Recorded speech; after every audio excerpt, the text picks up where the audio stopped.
Okay.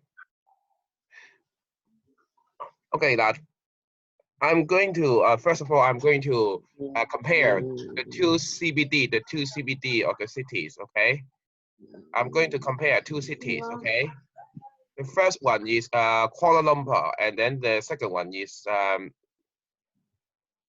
is uh, and the second one is Hong Kong CBD. So Kuala Lumpur is the capital of Malaysia, and the political, economic, and cultural center, okay, of the country.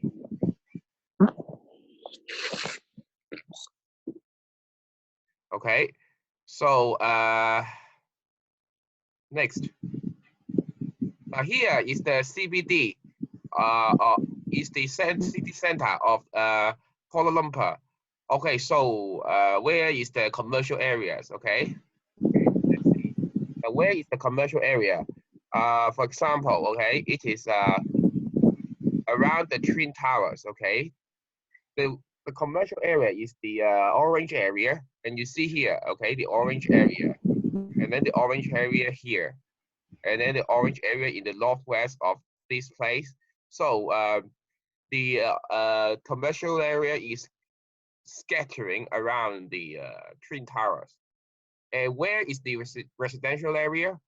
The yellow is residential area, and you see there is a huge residential area called Kampong Baru, okay, right to the north of Twin Towers.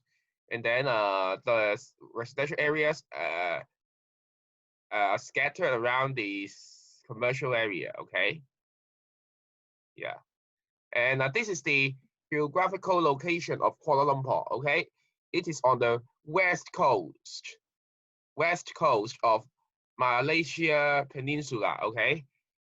This is Malaysia Peninsula, is the west coast.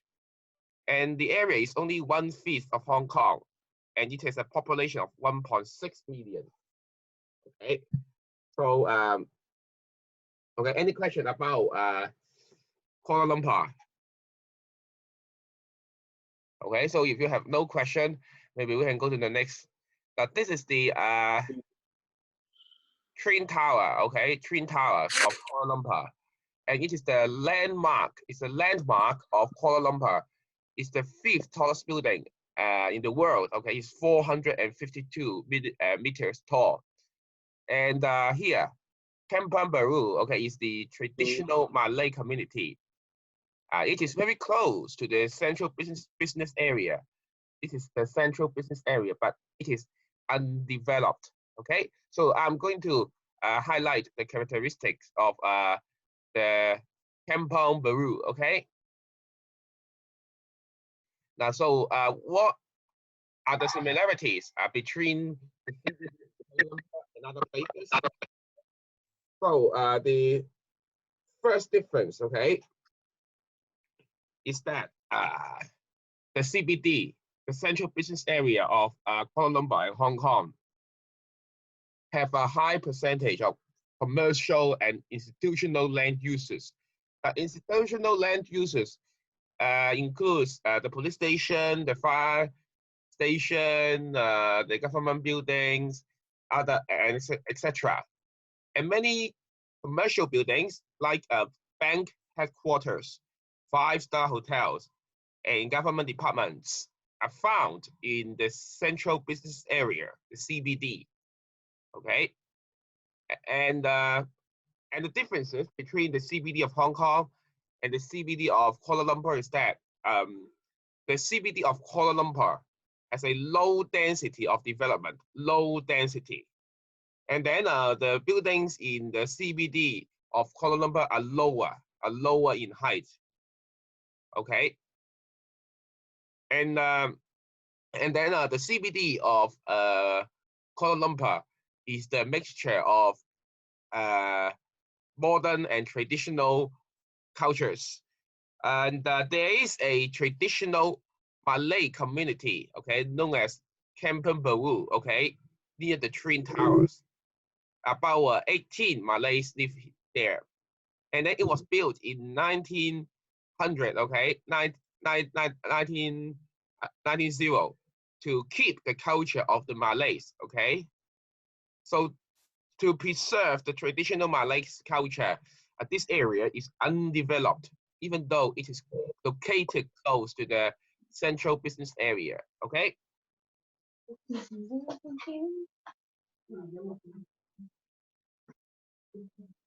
Okay, so now this is the Kampong Baru. Okay, you see the buildings are very low buildings. So there are many small scale shops on both sides of the streets, and they are mainly family-run food stores, and grocery stores. Okay. So okay. So okay, let's go to the and then we go to the urban problems. Okay, a little bit. Okay.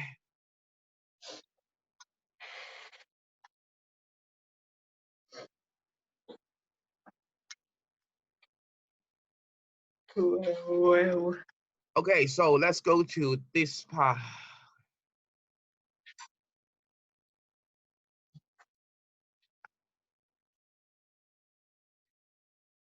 Okay, let's go to this part.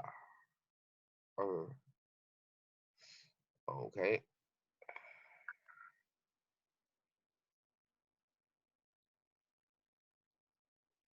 Okay, so here. Okay, it's the pollution. Okay, let's see. This is there, pollution, yeah. So okay. So last lesson we talked about the environmental pollution. So may I recap what we have learned? Okay. So the first major pollution problem in the city is air pollution. Okay. So air pollution has some respirable suspended particulates. Okay.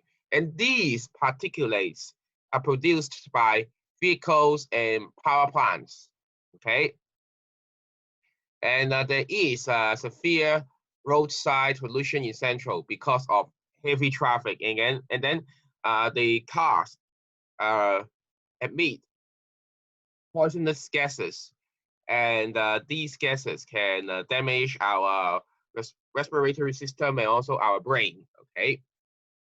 So, and also regional economic activities in Pearl River Delta, okay, or Zhujiang Delta, is the cause of air pollution. And then Guangzhou is a city under rapid development, and the construction produces a lot of air pollutants, and that's why the air quality in Guangzhou is not good. Okay. And then the air pollutants are brought to Hong Kong by wind. Okay, by wind. So this is you see the haze at the city center of Guangzhou, okay?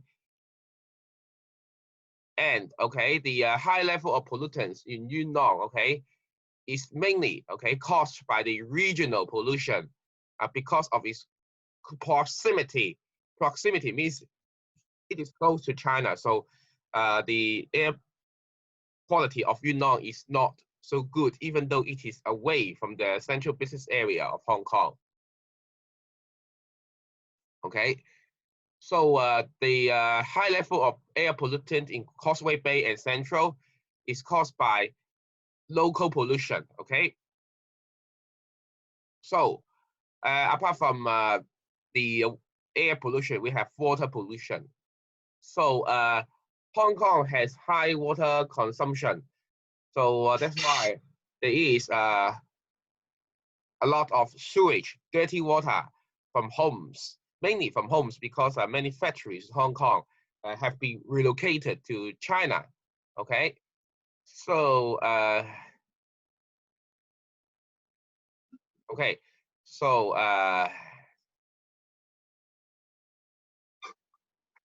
okay, so every one of you, I want to ask you a question. Okay, please answer my question. Kata and Tango. 我休息。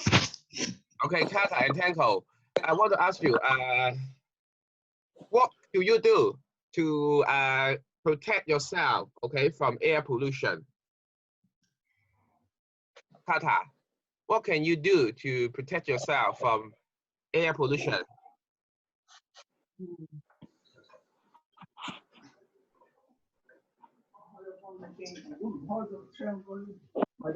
Tango, what can you do to prevent yourself from air pollution? Uh, uh, uh, uh, uh, uh. Okay, so Tango, is air pollution serious in Hong Kong, in your opinion?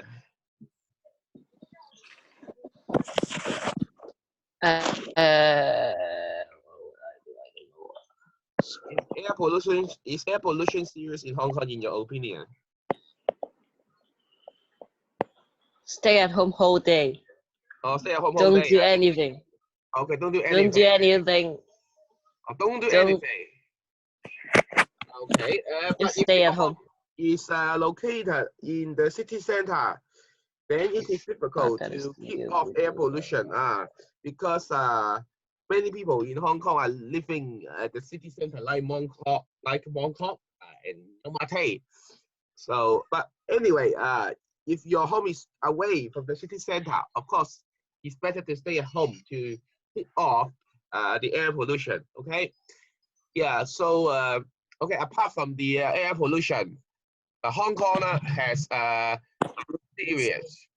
Hong Kong has serious water pollution as well, and most sewage comes from residential areas because Hong Kong has a huge population. And here, eh, so domestic sewage is the main source of air pollution, water pollution, sorry, water pollution. Domestic sewage means the dirty water from homes, okay? And you see, uh, the water quality of Hong Kong fluctuates within 20 years, okay? So now, or maybe in 2015, 85% of water in Hong Kong meets the water quality standard set by the Environmental Protection Department, okay? However, every year, some beaches are closed as their water quality is not suitable for swimming. And those polluted beaches have bacteria that can cause illness, okay? And so it is unsafe to swim in those dirty beaches, okay, in the dirty waters. Okay, so here, and river pollution is also serious in Hong Kong, and most polluted rivers are located in Yuen Long and Kam Tin because there are some villages, and there are some livestock farms rearing pigs and poultry, and then the farms do not have sewage system to clean up the sewage first. They just disperse, okay? They just disperse the dirty water, okay? They just discharge the dirty water to the river without any processing at all, okay? But in general, okay, the water quality in the Victoria Harbour is quite satisfactory. For example, between 1992 and 2001, only 60% area of the Victoria Harbour meets the water quality standard. But in 2015, 83% areas of the Victoria Harbour could meet the water quality standard. And then in 2018, more than 90% met the standard. That means the water quality in the Victoria Harbour is improving in recent years, okay? Okay, so next. And then how about the river quality? the river quality is increasing as well. And you see, in 1987, only 9% of Hong Kong's rivers meet the water quality. But in 2017, 56% of rivers can meet the quality. So that's why the water quality in Hong Kong is improving. Okay, and another pollution is noise pollution. So noise pollution mainly consists of traffic noise, road repairing, and construction works. So Hong Kong is a densely populated city, and residential areas are close to roads. So the engine noise and then the honking from the vehicles can disturb people nearby. And also Hong Kong road repairing happens in different parts of Hong Kong. So that's why road repairing is also a major source of noise pollution. Yeah, and then the construction works also create loud noise to the public. Okay, so that's why in recent years, all construction sites are surrounded by noise barrier to reduce the impact of noise pollution. Okay, and then noise pollution can affect people's daily life and health. Okay. Okay, and then more than 1 million of Hong Kong people suffer from noise pollution. And for those who suffer from noise pollution, they are exposed to a noise level greater than 70 decibels. Okay, what is 7 decibels? Okay, so for example, if you live in the peaceful countryside, the chirping of birds, the birds singing amounts to 20 decibels. And then in normal conversations, the level of decibel is about 60. But if you live near highways, the decibel can increase to 80. And then if you live near the airport, the landing and takeoff can produce loud noise. And then the noise above the level of 120 decibel can cause headache, okay? So Yaojian is one of the noisier districts, okay? And it may lead to mental stress and most importantly, hearing loss, okay?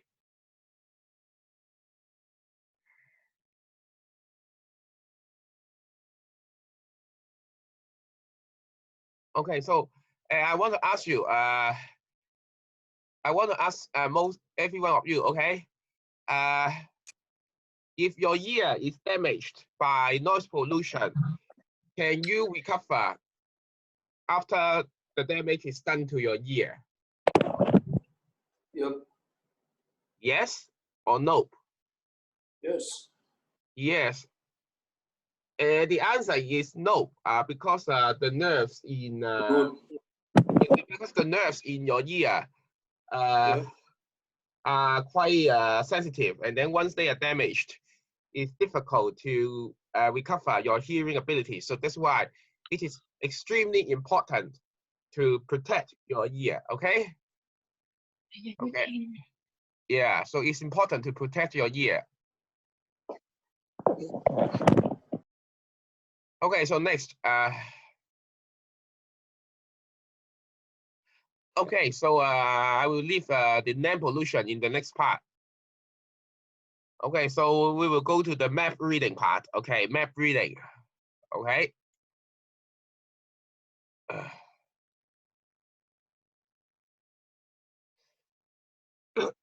Okay, so this is map reading. Okay. So first of all, I'm going to talk about what is a map. Okay.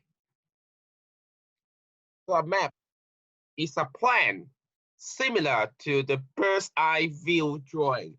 So the bird's eye view drawing is to take a photo of the land from the sky. Okay, so that's why it's called bird's eye view. Okay, and then it is a view from above. It is a view from above, and the plan shows a small area but provides more details. For example, okay, here. Now this is the flat ceiling document. So this shows the layout of different flats. You see the layout of each flat. You can see the location of the bathroom, the kitchen, and also the lobby, the lift lobby. So these flat selling documents. This flat selling document gives you the information about the layout of flats. And then here, a plan, and then if this is the plan of the Science Museum. So this plan allows you to know the location of the facilities. For example, you can see there are many emergency exits, okay, in the Science Museum. And then you can see a baby care room, okay, here in the world of mirrors. So this plan gives the visitors the location of different facilities. Okay. Okay, so next, okay. So what are the maps, okay, and aerial photos? So what are the differences and similarities between a map and an aerial photo, okay? So first of all, okay, aerial photos can be divided into vertical aerial photos. Okay, vertical aerial photos are photos directly taken from above the sky, okay? So in this aerial photo, this is the northern part of Hong Kong Island, and this is the Kowloon Peninsula. And there is another type of oblique aerial photo. This is oblique aerial photo. So what is this? The oblique aerial photos are taken at a horizontal level. Okay, so and you can see the buildings clearly, but the coverage is smaller in oblique aerial photos. Okay. So aerial photos are taken from the air to show objects on the ground, but they cannot show the details such as bus routes and names of buildings. Okay. And we seldom use aerial photos to look for a place. And map, sorry. Okay. Okay, a map, okay, is to show the details of an area seen from vertically above. Sorry. And a map has different symbols and colors to represent different objects on the map. And it contains a lot of information for us to find a place. And then different kinds of maps have different functions. For example, this is topographic map. So it shows natural landscape such as mountains and rivers. So here, okay, may I ask you some questions? Okay, here, can you tell me which part of China has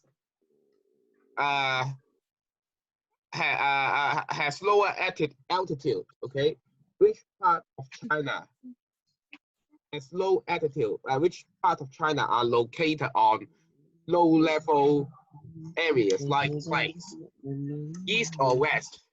Tango,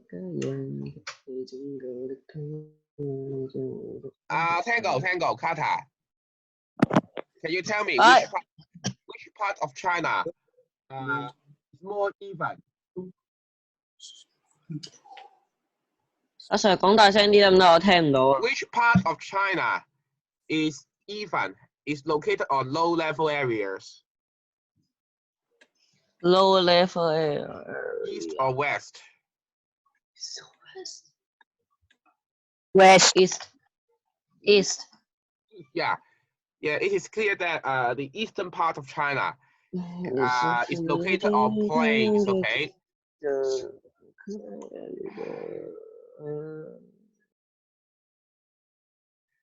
So if you draw a line from here, you can see the eastern part of China is located on low-lying areas, okay? It's located on low-lying areas. While the western part of China is located in the mountains, okay? Okay, so next.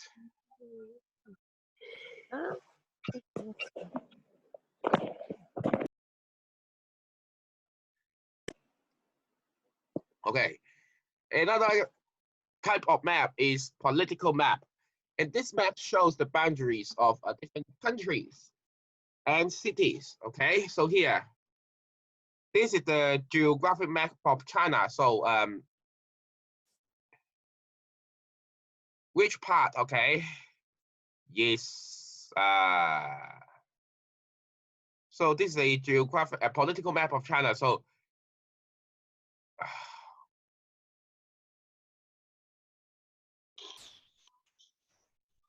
okay, so can anyone tell me where is Shanghai? Is it in the east or in the west of China? Shanghai. West. West Shanghai 哦。East. 上海，我知道这上海在 East. East. East. So west is Xinjiang. Xinjiang is west or east? Xinjiang. 新疆 West. West. Xinjiang. West, yeah, this is Xinjiang. Okay. It's close to Pakistan. Okay, so it's in the east western part of China. Okay, so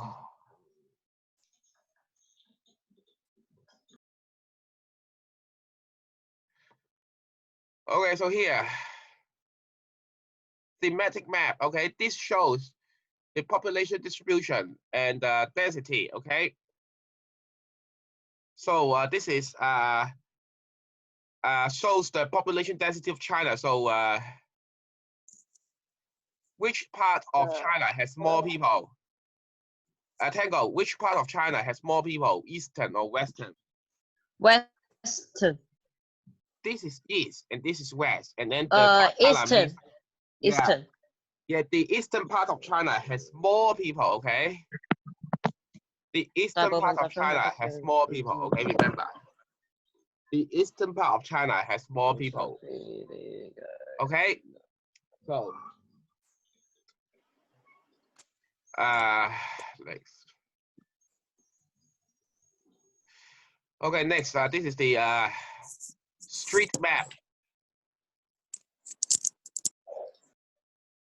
and this is the street map. Okay, so this street map shows the streets, buildings, and transport information.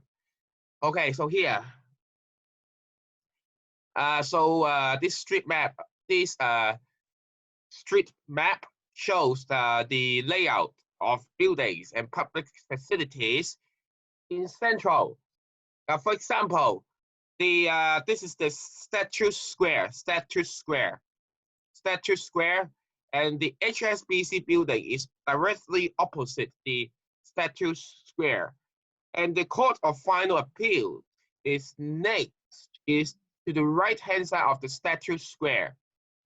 And then a famous hotel called Mandarin Oriental is just opposite, is diagonally opposite the Statue Square.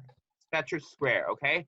So Mandarin Oriental is diagonally opposite to the Statue Square. Okay? So The last question before we finish our lesson. So can anyone tell me, okay, which public facility is located along the harbor on the seaside? Which public facility is located on the seaside here?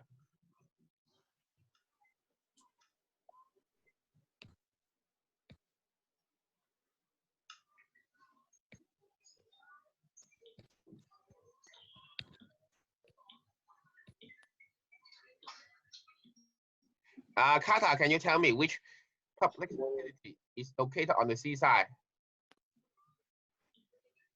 This is what? This is what?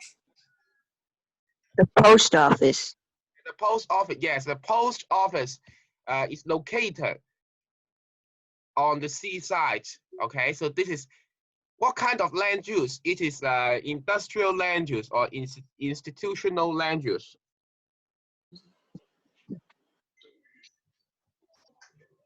It is institutional land use or industrial land use. Kata, is it industrial or institutional land use? Institutional. Okay, excellent, excellent. Okay, so I'm going to give you some homework today or tomorrow. Okay, so this is the end of lesson. Okay, so if you have any questions, you are welcome to ask me. Okay. Okay. Okay. See you later. Okay. See you next week. Okay.